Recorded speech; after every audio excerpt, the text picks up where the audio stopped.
Hi friends, welcome to our channel agri farming 3.0. ಇವತ್ತಿನ ವೀಡಿಯೋದಲ್ಲಿ ಇಲ್ಲೇನು ನೋಡ್ತಾ ಇರೋ ಇದು ಜೇನು ಪೆಟ್ಟಿಗೆ. ಒಂದು ಜೇನು ಪೆಟ್ಟಿಗೆ ಮಾಡಿದ್ದೀವಿ ನೋಡಿ. ಇಲ್ಲಿರೋದು ನಸರು ಜೇನು ಅಲ್ಲಲ್ಲ, ಚಿಟ್ ಜೇನು. ಇದು ನಸರು ಜೇನು ಅಂದರೆ ಸಣ್ಣಗಿರ್ತಾವೆ.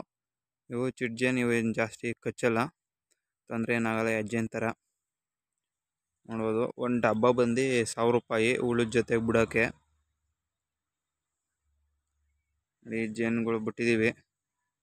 ಒಂದು ರಾಣಿ ಜೇನು ಹಿಡ್ಕೊಂಬಂದು ಒಳಗಡೆ ಬಿಟ್ಟಿದ್ದೋ, ಅಲ್ಲಿ ಬಂದು ಎಲ್ಲ ಕುತ್ಕೊಂಡಿದ್ದೋ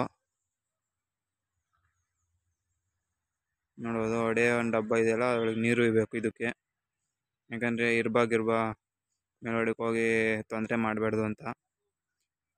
ಸೊ ಸ್ಟಾರ್ಟಿಂಗಲ್ಲಿ ನೀವು ಜೇನು ಹಿಡಿಸಿ ರಾಣಿ ಜೇನು ಹಿಡ್ಕೊಂಬಂದು ಅದ್ರೊಳಗೆ ಮಡಗಿದಾಗ ಒಂದು ಲೋಟದಲ್ಲಿ ನೀವು ಬೆಲ್ಲದ ಪಾಕನೋ ಸಕ್ಕರೆ ಪಾಕನೋ ಮಡಗಬೇಕು. ಯಾಕಂದರೆ ಸಿಹಿ ಅಂಶ ಇದರೋದ್ರಿಂದ ಅಲ್ಲೇ ಇರ್ತವೆ. ಸ್ವಲ್ಪ ನೆರಳಿರೋ ಜಾಗ, ತಣ್ಣಗಿರೋ ಜಾಗದಲ್ಲಿ ಮತ್ತು ಹೂವಿನ ಗಿಡ ಇರೋ ಜಾಗದಲ್ಲಿ ಮಾಡಬೇಕು. ಈ ಥರ ಇರೋ ಸುತ್ತಮುತ್ತ ಹೂವದೆ, ಆದ್ದರಿಂದ ಇರ್ತವೆ. ಇಲ್ಲ ನೆರಳಿದ್ರೂ ಇರ್ತದೆ. ನೆರಳಿರ್ಬೇಕು, ಮೇನ್ ನೆರಳು ತಣ್ಣಗಿರ್ಬೇಕಷ್ಟೇ. ಬೇಕಾದರೆ ನೀವು ಕಾಂಟ್ಯಾಕ್ಟ್ ಮಾಡ್ಬೋದು, ತರಿಸ್ಕೊಡ್ತೀವಿ. ಮನೆ ತಕ್ಕೆ ಬಂದು ಜೇನು ಸಹ ಬಿಟ್ಕೊಡ್ತೀವಿ. Thank you for watching friends.